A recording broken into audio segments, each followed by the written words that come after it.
Haleluya, puji Tuhan, salam damai sejahtera di dalam cinta kasih daripada Tuhan Yesus Kristus. Kepada Bapak, Ibu, Saudara semua yang dicinta, diberkati, disayang oleh Tuhan Yesus, Bapak yang sangat kita cintai. Dan selamat malam Bapak Ibu ya. Jumat malam hari ini tanggal 23 Februari 2024. Biar kita senantiasa ada di dalam kasih karunia Tuhan Yesus Kristus. Kita mau cinta Tuhan Yesus. Kita mau mengasihi Tuhan Yesus. Sebab Dia satu-satunya Tuhan Juru Selamat kita. Sebab Tuhan berfirman di dalam 1 Korintus 16:22, 1 Korintus 16:22, 23, 24. Siapa yang tidak mengasihi Tuhan, terkutuklah ia. Maranatha. Kasih karunia Tuhan Yesus menyertai kamu. Kasih-Mu menyertai kamu sekalian di dalam Kristus Yesus. Amin. Biar melalui firman Tuhan malam hari ini kita mau mencintai Tuhan. Kalau tidak mencintai Tuhan, terkutuk kata firman Tuhan. Dijauhkan Tuhan dalam nama Yesus. Tidak. Aku mengasihi Engkau Tuhan. Dan kita mau taat kepada firman Tuhan. Dan kasih karunia dari Tuhan Yesus Kristus menyertai kita semua. Aku mengasihi Engkau Yesus dengan segenap hatiku. Haleluya. Aku mengasihi Engkau Yesus dengan segenap jiwaku. Haleluya. Renungkan firman-Mu siang dan malam, ku pegang perintah-Mu dan ku lakukan. Oh, Engkau tahu ya Tuhan, tujuan hidupku hanyalah untuk menyenangkan hati-Mu. Menyenangkan hati Tuhan itu menjadi kerinduan kita. Hidup yang Tuhan berikan tujuannya untuk menyenangkan hati Tuhan Yesus. Kalau tidak menyenangkan Tuhan Yesus, mau jadi apa saudara? Ya, berarti tidak mengasihi Tuhan itu. Kalau tidak mengasihi Tuhan, terkutuk itu, kata firman Tuhan. Tapi kalau kita mengasihi Tuhan, kasih karunia Tuhan Yesus menyertai kita semua. Aku mengasihi Engkau Tuhan Yesus dengan segenap hatiku. Amin, haleluya. Aku mengasihi Engkau Yesus dengan segenap jiwaku. Haleluya. Ku renungkan firman-Mu siang dan malam, ku pegang perintah-Mu dan ku lakukan. Oh, Engkau tahu ya Tuhan, tujuan hidupku hanyalah untuk menyenangkan hati-Mu.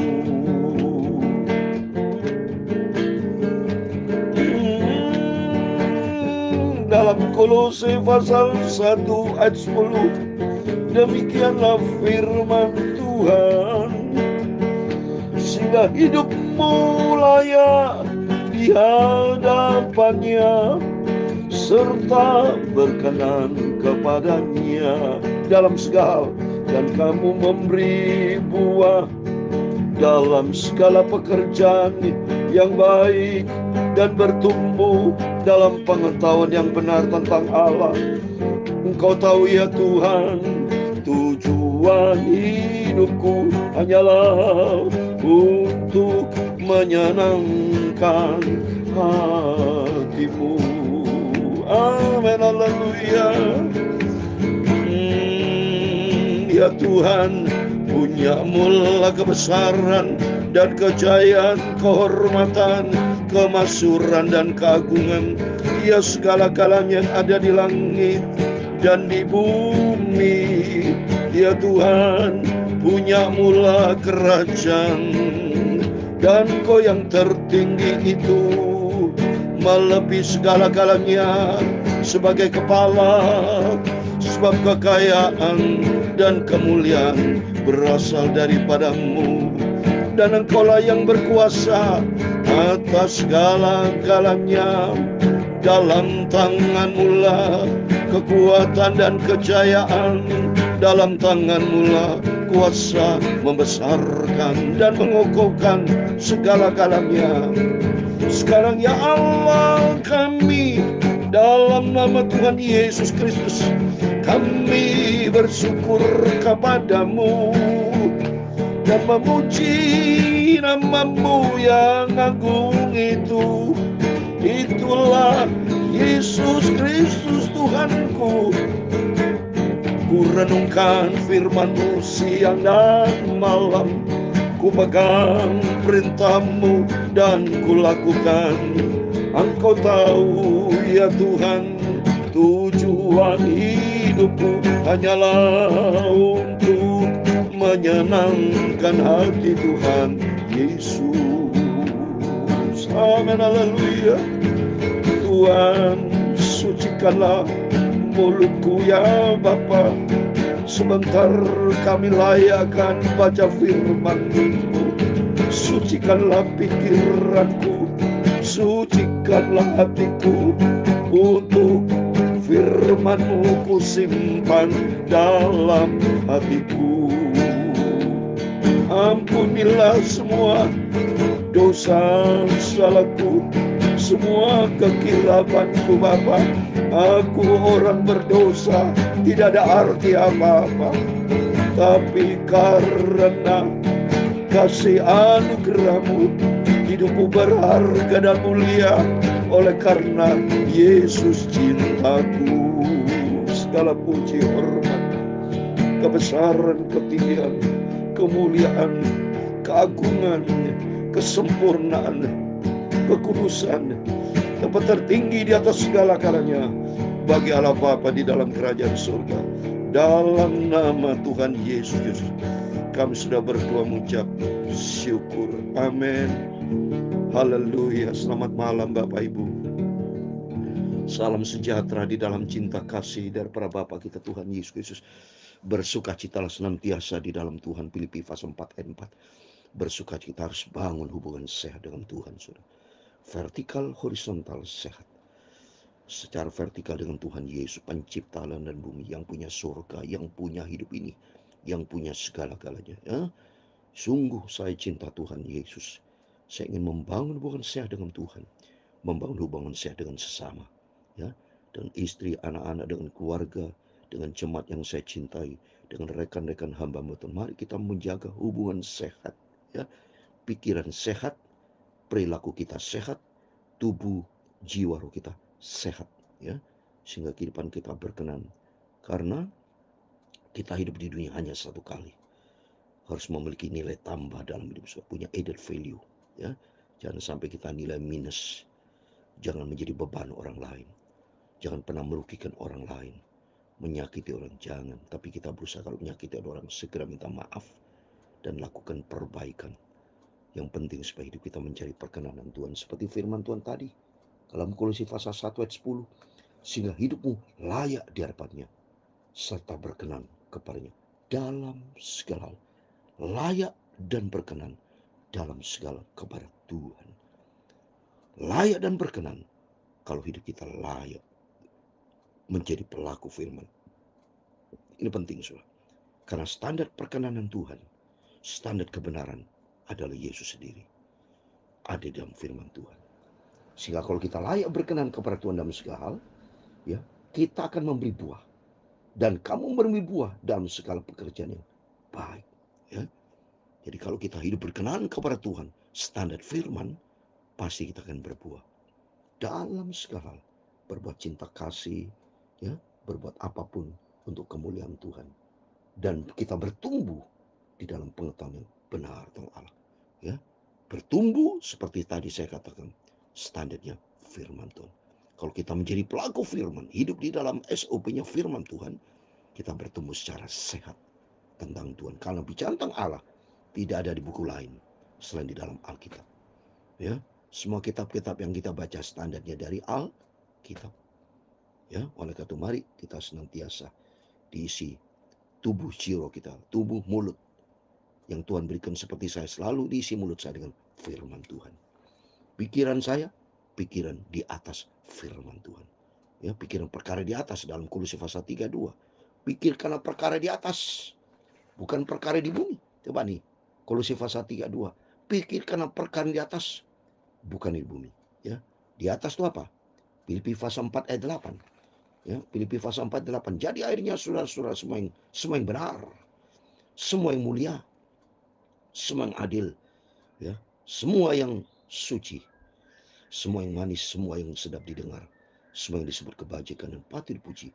Pikirkan semua. Ini ada 8, saudara. Ya, itu standarnya semua di dalam firman Tuhan. Ya, kalau tidak ada standar firman Tuhan, standar dari mana kita ini?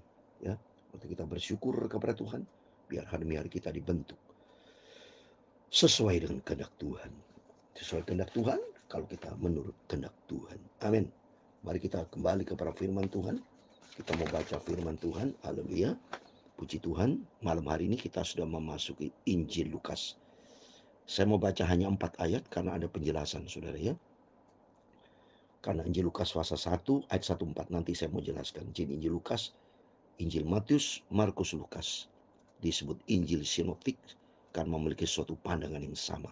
Karena berapa peristiwa-peristiwa ditulis di Injil Matius, Markus, Lukas, ya. Ada berhal peristiwa-peristiwa Yesus, ya, tentang apa yang dikerjakan Yesus itu ada tertulis dalam Injil Matius, Markus, Lukas, disebut Injil sinoptik, ya. Tapi Injil Lukas ini, mari saya mau baca, nanti saya mau jelaskan siapa Lukas itu. Ya, Lukas ini tulis oleh siapa? Saya mau baca dulu ayat pertama sampai keempat, baru nanti saya jelaskan. Yang pertama, Theophilus yang mulia. Banyak orang telah berusaha menyusun suatu berita tentang peristiwa-peristiwa yang telah terjadi di antara kita. Seperti yang disampaikan kepada kita oleh mereka yang dari semula adalah saksi mata dan pelayan firman. Karena itu setelah aku menyelidiki segala peristiwa itu dengan seksama, dari asal mulanya, aku mengambil keputusan untuk membukukannya dengan teratur bagimu, supaya engkau dapat mengetahui bahwa segala sesuatu yang diajarkan kepadamu sungguh benar. Nah, ini pembicaraan ini kepada Theophilus, saudara. Theophilus itu adalah seorang rekan sahabat dari Lukas yang begitu dekat, ya, yang begitu saya yakin ini mulia, saudara ya. Karena kalau kita baca ya, dalam artiannya Theophilus itu dalam bahasa Yunani, nama ini berarti sahabat Allah.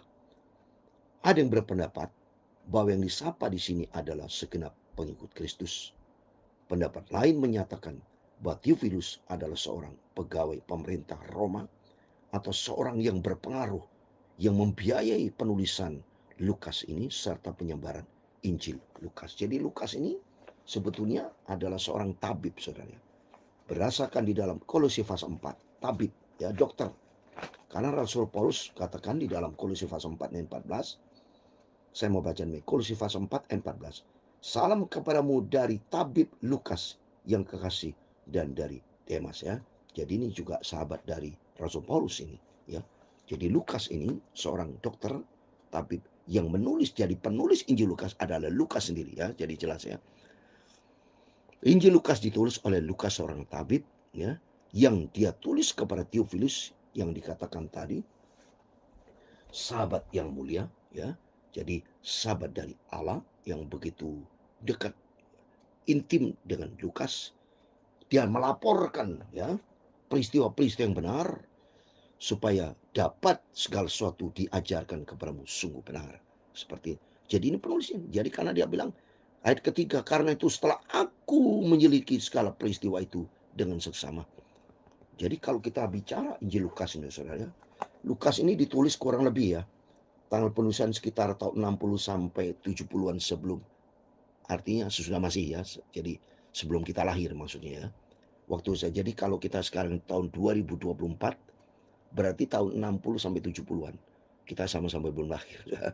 2000 tahun yang lalu ini, ya, belum lahir Lukas, ya. Jadi Injil Lukas ini adalah seorang dari petobat Yunani, saudara. Dia seorang Yunani, bukan Yahudi, ya.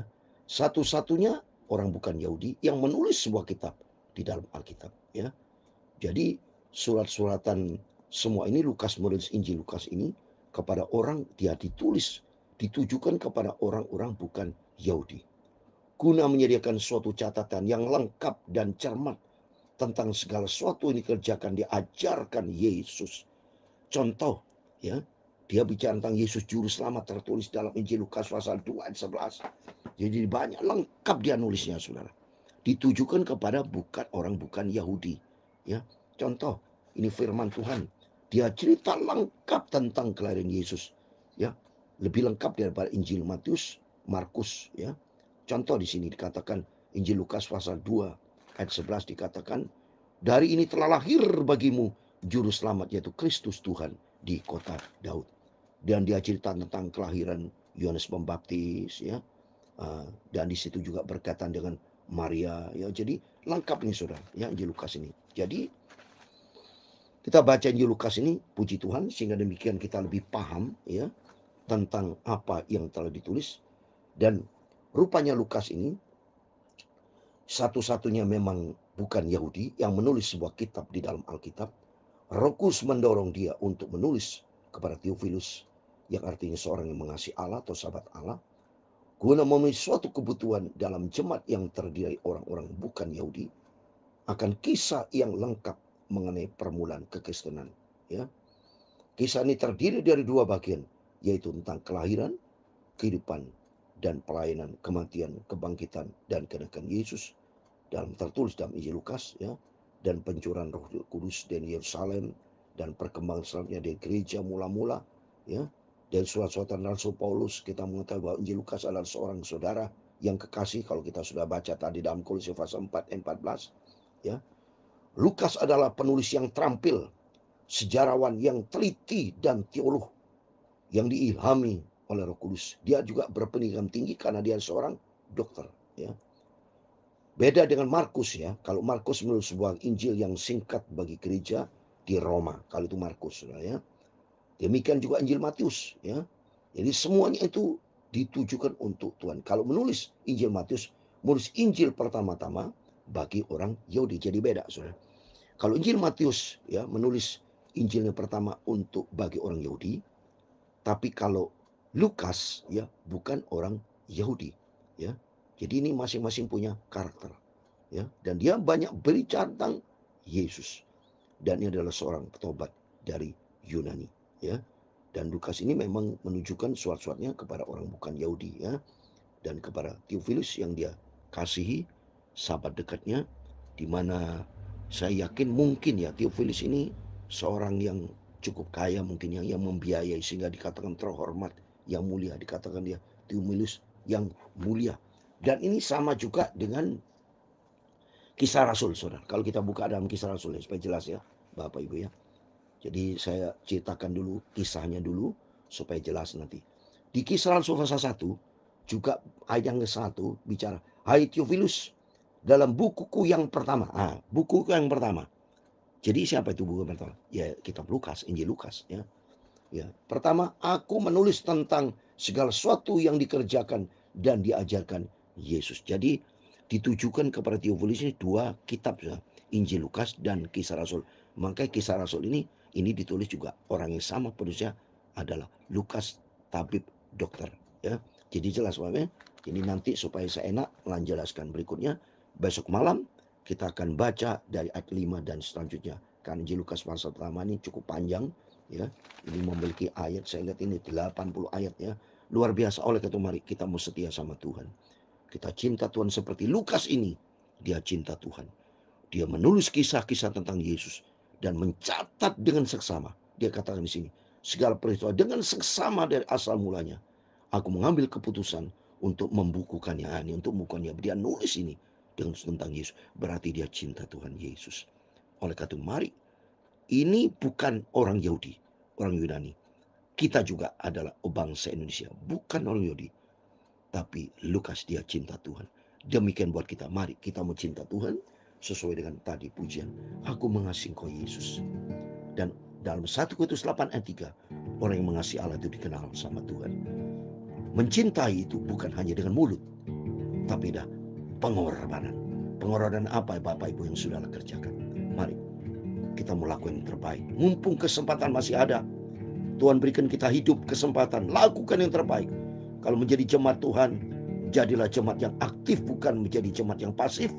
Jemaat yang produktif, jemaat yang cinta Tuhan, ada hasil yang kita kerjakan. Saya sebagai hamba Tuhan ingin menjadi hamba Tuhan yang produktif, menyenangkan hati Tuhan. Banyak jiwa-jiwa kita menangkan, dibaptis untuk kemuliaan Tuhan, supaya kita menyenangkan hati Tuhan Yesus. Amin. Aku mengasihi Engkau Yesus dengan segenap hatiku. Amin, haleluya. Aku mengasihi Engkau Yesus dengan segenap jiwaku. Amin, haleluya. Ku renungkan firman-Mu siang dan malam, ku pegang perintah-Mu dan ku lakukan. Engkau tahu ya Tuhan, tujuan hidupku hanyalah untuk menyenangkan hati-Mu. Amin. Tuhan memberkati engkau dan melindungi engkau. Tuhan menyinari engkau dengan wajah-Nya dan memberi engkau kasih karunia. Tuhan menghadapkan wajah-Nya kepadamu dan memberi engkau damai sejahtera. Bapa kami yang di surga, dikuduskan nama-Mu, datanglah kerajaan-Mu, jadilah kehendak-Mu di bumi seperti di surga. Berikanlah kami pada hari ini makanan kami yang secukupnya, dan ampunilah kami akan kesalahan kami, seperti kami juga mengampuni orang yang bersalah kepada kami. Dan jangan membawa kami ke dalam pencobaan, tetapi lepaskanlah kami daripada yang jahat, karena Engkau-lah yang mempunyai kerajaan dan kuasa dan kemuliaan sampai selama-lamanya. Amin. Terpujilah Bapa kita Tuhan Yesus Kristus. Sebelum kita berbaring tidur, jangan lupa berjaga dan berdoa. Dan mari kita ikuti apa yang tertulis dalam firman Tuhan. Lukas begitu mencintai Tuhan. Dia seorang dokter, seorang yang pandai sekali, tapi dia cinta Tuhan. Mari kita mau cinta Tuhan, lakukan yang terbaik untuk kemuliaan Bapa kita Yesus Kristus, sehingga hidup kita menjadi perkenanan Tuhan. Itu menjadi kerinduan saya, menjadi kerinduan kita bersama, mencari perkenanan Tuhan, hidup di dalam firman Tuhan, sehingga kita didapati layak berkenan kepada Tuhan Yesus. Amin. Tuhan memberkati. Tuhan bersama kita. Immanuel. Puji Tuhan. Amin. Haleluya.